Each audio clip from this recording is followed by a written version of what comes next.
présente la trompette, instrument de la famille des cuivres. Donc, dans les cuivres, on retrouve la trompette, qui est le plus aigu. Nous avons le trombone, nous avons le cor et nous avons le tuba.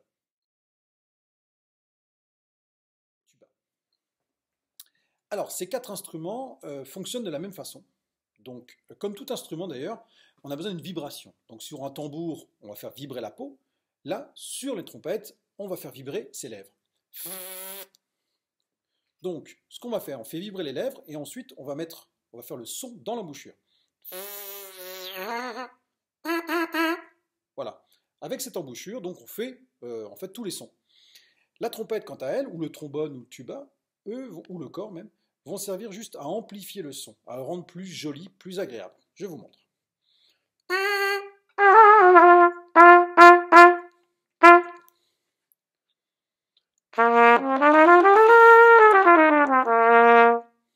Donc ensuite, ce qui va permettre de changer de note, c'est cette partie-là, qu'on appelle les pistons. Donc quand j'appuie sur un piston, eh ben, en fait, ça modifie un petit peu le parcours de l'air, qu'on va voir juste après. Donc je vous montre les 7 positions donc, qui vont permettre de faire la gamme.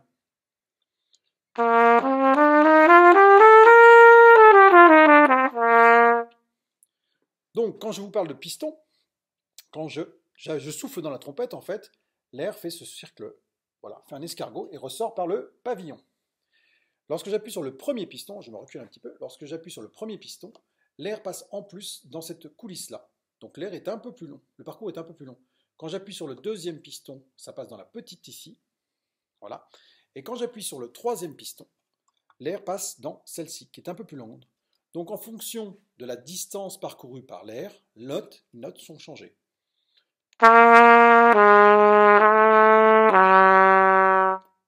Voilà tout simplement pour la trompette, qui est un instrument de la famille des cuivres.